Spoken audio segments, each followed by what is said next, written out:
नमस्कार, उत्तराखंड की खबरों के साथ मैं हूं मनोज मान। खबरों का रुख करेंगे उससे पहले देख लेते इस वक्त की अहम सुर्खियां। खेती किसान केंद्रीय कृषि मंत्री शिवराज सिंह चौहान बोले, उत्तराखंड को हॉर्टिकल्चर का हब बनाएंगे। खेती किसानी की नई तकनीकी नई ऊंचाइयों तक पहुंचे उत्तराखंड। रावत ने काफल चार्टी से चखाया सियासी स्वाद।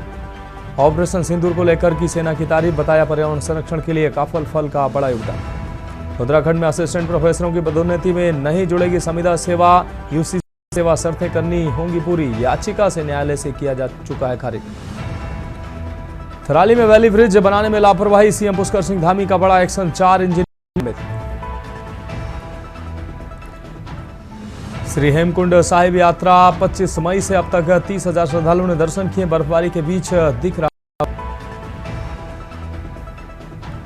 और दून समेत 7 जिलों में बारिश की चेतावनी। तेज हवाओं का येलो अलर्ट जारी। मैदानी इलाकों में तेज बारिश के साथ बिजली चमकने के आसार। आप देख रहे हैं के न्यूज, खबरों का सारथी। और अब खबर विस्तार से। लक्सर से अहम खबर है, जहां जिले से एक नशा तस्कर किया गया है। नशीले कैप्सूल संग एक केमिस्ट समेत गिरफ्तार किया गया है तस्कर। एनडीपीएस की धाराओं में मुकदमा दर्ज हुआ है। आपको बता दें, एसएसपी हरिद्वार द्वारा अभियान चलाया जा रहा है। कश्यप कॉलोनी निवासी रवि कश्यप गिरफ्तार किया गया है। अनस निवासी ग्राम जसोदरपुर की भी गिरफ्तारी की गई है। 144 कैप्सूलों की मात्रा रवि कश्यप के पास से बरामद हुई है। वहीं 284 कैप्सूल अन्य नशीले साल्ट के पाए गए हैं। आपको बता दें, नशा तस्कर अनस से 80 कैप्सूल बरामद किए गए।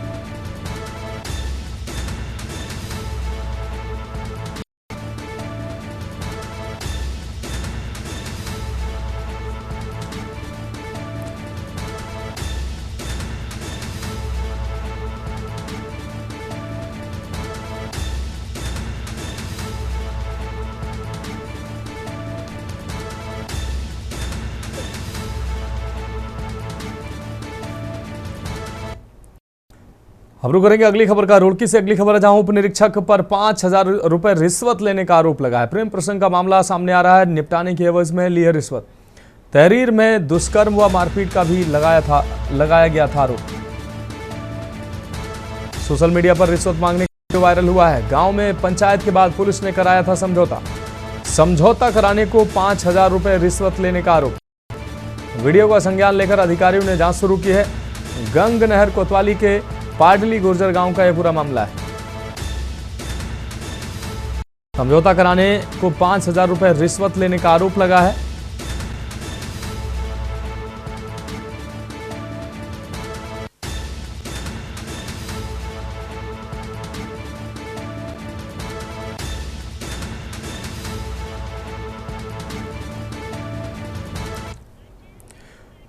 अब बढ़ेंगे अगली खबर की। उत्तराखंड के मुख्यमंत्री पुष्कर सिंह धामी ने हल्द्वानी के स्थान पर बने कालू सिद्ध मंदिर में भव्य प्राण प्रतिष्ठा महोत्सव में भाग लिया है। मुख्यमंत्री ने विधिवत पूजा अर्चना कर मंदिर में छत्र चढ़ाया और राज्य की सुख समृद्धि की कामना की है। सड़क किरण योजना के तहत मंदिर का पुनर्निर्माण किया गया है। श्रद्धालुओं ने इस धार्मिक आयोजन में उत्साहपूर्वक हिस्सा लिया।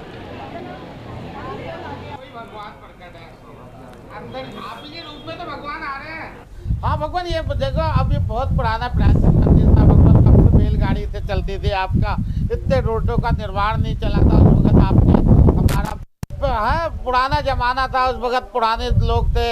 हाँ भगवान, तब से ये मंदिर आपका कालूसिद्ध बाबा का पीपल का पेड़ ब्रह्मदेव बाबा थे रहे हैं सर।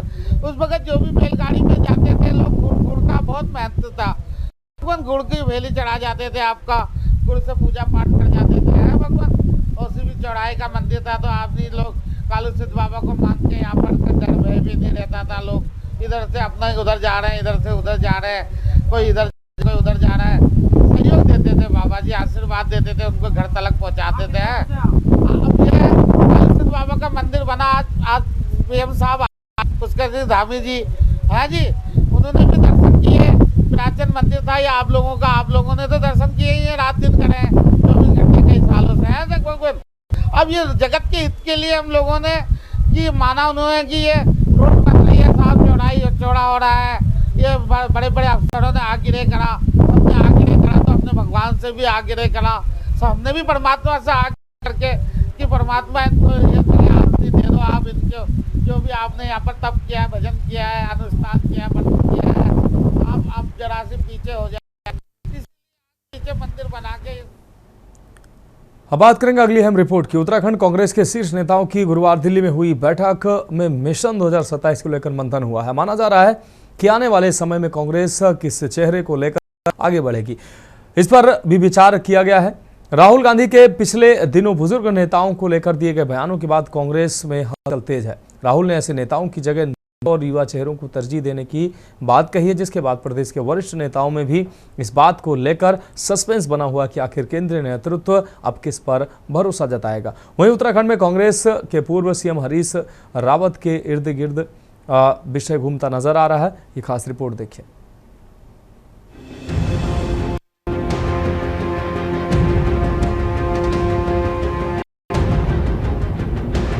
प्रदेश में हरीश रावत के मुख्यमंत्री बनने के बाद से अब तक कांग्रेस सत्ता में वापसी नहीं कर पाई। इसकी वजह कांग्रेस में कुछ नेता हरीश रावत को ही मानते हैं। अभी आरोप खुलकर सामने भी आ रहे हैं। पूर्व कैबिनेट मंत्री हरक सिंह रावत ने हरीश रावत पर निशाना साधा।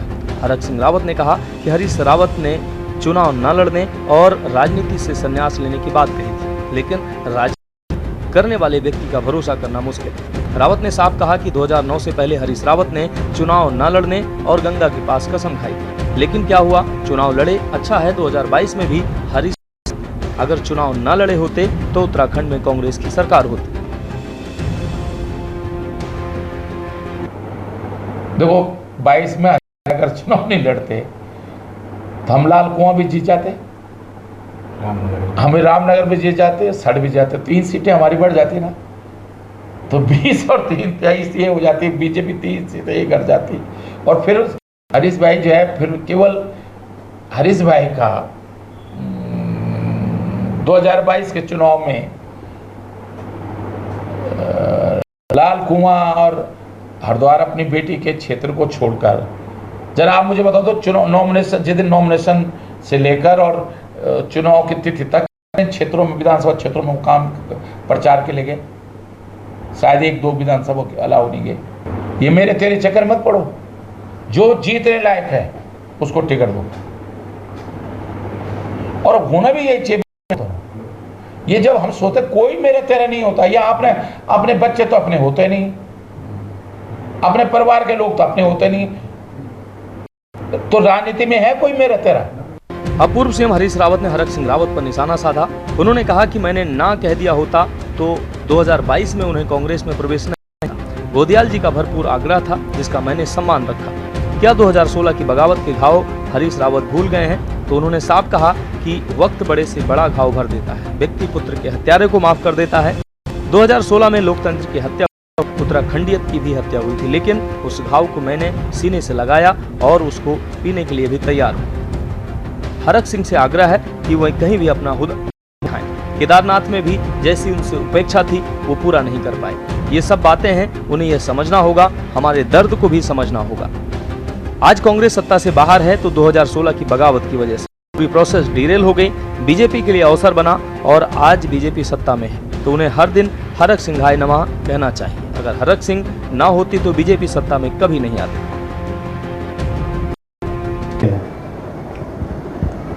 देखिए, बड़े बड़े घाव भर जाते हैं। व्यक्ति पुत्र के हत्यारे को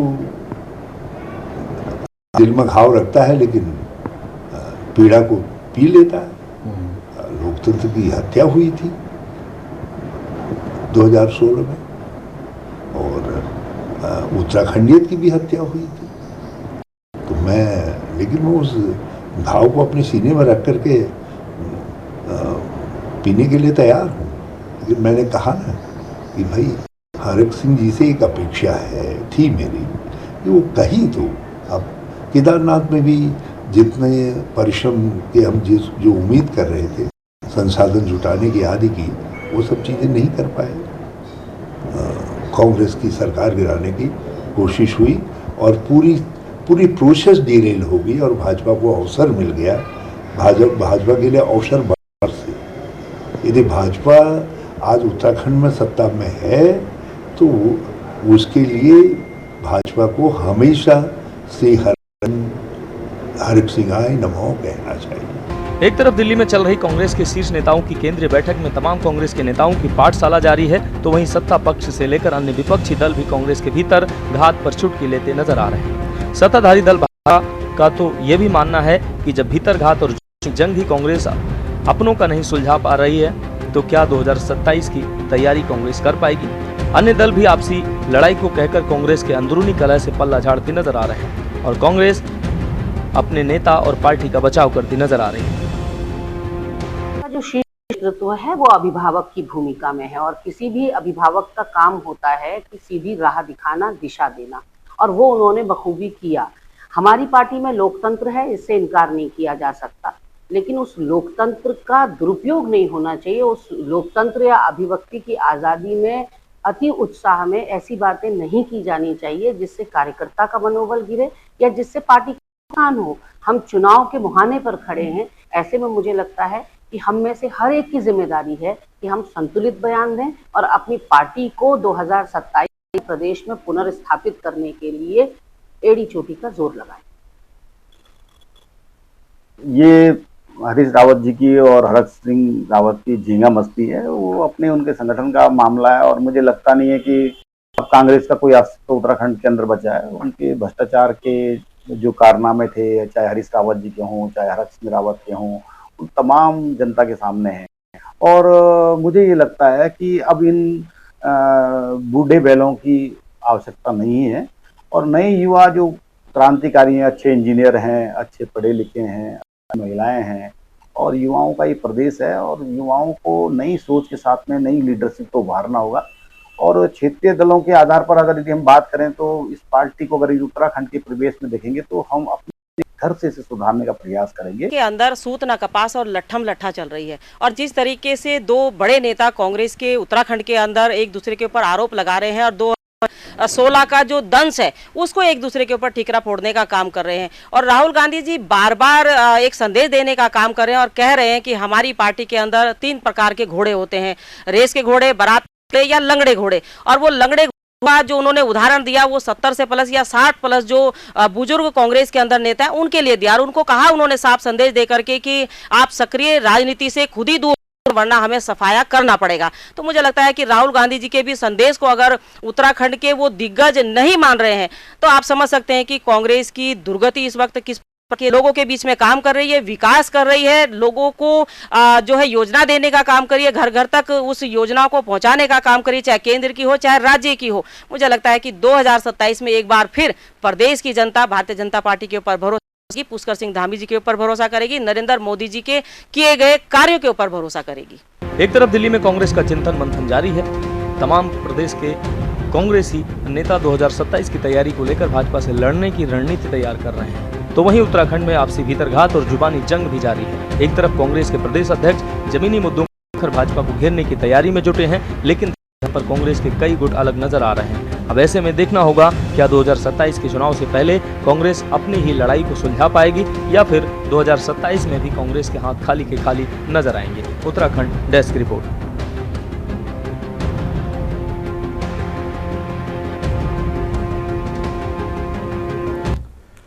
अब बढ़ेंगे अगली अहम खबर की ओर। देश के प्रधानमंत्री नरेंद्र मोदी का कार्यकाल 11 वर्ष का पूर्ण हो गया है। भाजपा के वरिष्ठ नेता पूर्व जिला अध्यक्ष गुंजन सुखीजा ने प्रेस कॉन्फ्रेंस कर मोदी जी द्वारा 11 वर्षों में विकास कार्यों की जो विकास कार्य किए गए हैं उसकी सराहना की। जब देश में मोदी सरकार आई, हम आए, विदेशों में भी भारत का उस दौरान नाम ऊंचा हुआ। बताया कि मोदी जी ने आपको बता दें उज्ज्वला गैस योजना चलाकर गरीब महिलाओं को मुफ्त में गैस सिलेंडर उपलब्ध कराए, गरीबों को मुफ्त में अनाज दिया, हर घर में पानी की व्यवस्था की, देश के गरीब लोगों को प्रधानमंत्री आवास योजना का लाभ दिया। साथ ही भारत विश्व के चौथे स्थान पर अब अर्थव्यवस्था में जापान को पछाड़कर पहुंच गया है। कुल मिलाकर आज भारत विकसित बन रहा है और मोदी जी पूरे विश्व के नंबर 1 कैटेगरी में पहुंच गए। उनके कार्यकाल में आज तक के इतिहास में कोई इतना अच्छा कार्य नहीं कर पाया है। विदेश नीति, कूटनीति में भी सर्वोत्तम स्थान पर है भारत। भाई हमारे नज़र में भारतीय जनता पार्टी कह लो, भाई मोदी जी कह लो, वो कोई खास उपलब्धि नहीं है। एक कोई सामान्य कोई जो विशेष नाम हो चाहते हैं, वहाँ को एक सामान्य व्यक्ति भी बैठता, मुझे तो लगता है इससे अच्छा काम करते हैं। अब रही बात है, कई तरह की बात है, मैं आपको क्या क्या कहूँ बताइए। देश के यशस्वी प्रधानमंत्री नरेंद्र मोदी जी, जिनका 11 वर्ष का कार्यकाल सेवा, सुशासन और गरीब कल्याण को समर्पित रहा, यानी जिन्होंने अपने कार्यकाल में सुशासन और देश के अंतिम छोर पर जो व्यक्ति खड़ा था उसके जीवन को किस प्रकार सुधारा जाए, उसके लिए लगातार प्रयास कर।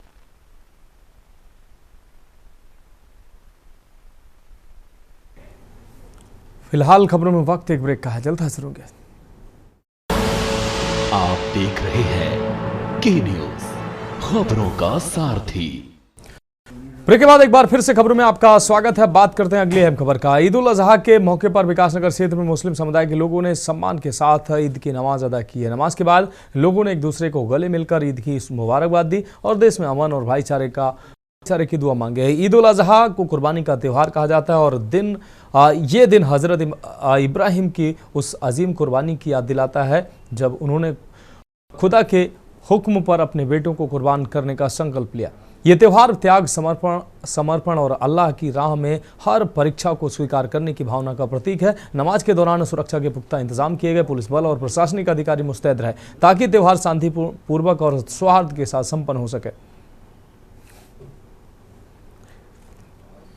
आज ईद उल अजहा त्यौहार है और मैं आपके चैनल के माध्यम से इससे पहले पूरे देशवासियों को ईद उल अजहा की मुबारकबाद पेश करता हूं। और जैसे कि सभी को मालूम है, आज के दिन कुर्बानी होती है। मेरा निवेदन है तमाम भारत के लोगों से, जो मुस्लिम समुदाय के लोग हैं, उनसे मैं अपील करता हूं वो जो कुर्बानी कर रहे हैं उस कुर्बानी को पर्दे में करें और साफ़ सफाई का ख्याल रखें। और ख़ास तौर से जिस समाज में हम रहते हैं उस समाज के अंदर बड़ा तबका हिंदू समाज है, हमारे और भी धर्मों के लोग रहते हैं, उनका भी सम्मान। ईद उल का त्यौहार है, क्या संदेश देना चाहिए? ये ईद उल अजहा का त्यौहार है। इससे 2 महीने 10 दिन पहले हमने ईद उल फितर मनाई थी। आज जो है ये ईद उल अजहा का त्यौहार है। इस मुबारक मौके पर हम यही संदेश और पैगाम देना चाहेंगे कि मुल्क से नफरत का माहौल ख़त्म हो जाए, सब आपस में प्यार और मोहब्बत के साथ रहें और सब के त्योहारों में बिल्कुल बराबर के साथ शिरकत करके त्यौहार मनाएं। और हमारी दुआ है, हमने ईदगाह में भी दुआ कराई थी, अल्लाह ताला हमारे इस मुल्क को बदअमनी से पूरे तौर पर महफूज फरमाए और हमारा मुल्क दिन दोगुनी रात चौगुनी तरक्की करे। जज़ाकल्लाह। अब बात करेंगे अगली अहम खबर की। खबर लक्सर से है, जहां ईद उल अजहा बकरीद का त्यौहार देश भर में धूमधाम से मनाया जा रहा है। लक्सर क्षेत्र में भी बकरीद के मौके पर वसेड़ी, सुल्तानपुर, आपको बता दें करंजा, कुतुबपुर, बहादुरपुर, भिक्कमपुर क्षेत्र आदि इलाकों में स्थित ईदगाहों पर मुस्लिम समुदाय के लोगों ने निर्धारित समय पर बकरीद की नमाज अदा की और मुल्क और कौम की दुआ मांगी। इसके बाद एक दूसरे के गले मिलकर ईद की बधाइयां दी। इस मौके पर कई स्थानों पर कुर्बानी की रस्म भी अदा की गई है। माशाअल्लाह वो संदेश यही है पूरे मुल्क हिंदुस्तान के लिए, अमन और अमान कायम रखे और जो शरीयत के मुताबिक अल्लाह के नबी ने हमें पैगाम दिया उस पैगाम को आम करें। किसी का दिल दुखाकर धर्म मनाना ये हमारा इस्लाम भी शरीयत जायज़ नहीं ठहराता इसको। तो मोहब्बत यही है कि हुक्मन अगर किसी को तकलीफ़ होती हो इस चीज़ से तो ये वो भी सही नहीं है कि मुसलमान उसको दिखाकर करे, सुकून से पर्दे के साथ एहतमाम के साथ करें और किसी का दिल दुखा के नहीं बल्कि मोहब्बत के साथ पैगाम ये लाए कि जिस तरह हमारी शरीयत ने हमें इजाज़त दी है अल्हम्दुलिल्लाह, इसी तरीके से पूरे मुसलमानों को इस पर, इसी तरीके से पूरे ज़िम्मेदारों को, पूरे मुसलमानों को इस पर अमल करने की ज़रूरत है।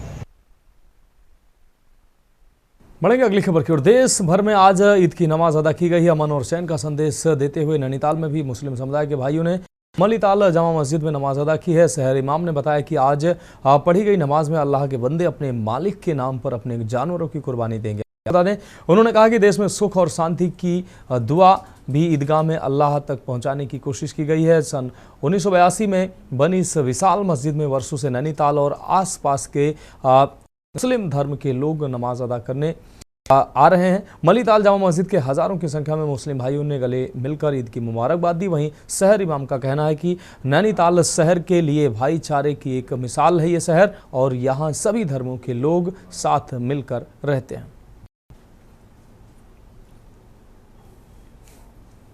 आज माशाल्लाह ईद उल अज़हा का दिन है। ये मुसलमानों के लिए बड़ा बाबरकत दिन होता है। इसमें कई अमाल हैं जो करने के हैं, माशाल्लाह सवाब का जो बनते हैं। ख़ास करके इस मौके पर क्योंकि हम ऐसे मुल्कों में रहते हैं जिसको जमहूरियत कहा जाता है, तो इस मौके पर अपने बिरादरान वतन के लिए, अपने मुल्क के लिए, शहर के लिए, सूबे के लिए अल्लाह की बारगाह में यही दुआ है कि अल्लाह रब्बुल इज़्ज़त हम सबों के अंदर मोहब्बत रखे, अमन और सलामती को कायम रखे, एक दूसरे का हमदर्द और खैरखा बनाए, एक दूसरे का काम आने वाला बनाए। यही मैसेज और पैगाम आज के इस मौके पर दिया गया है।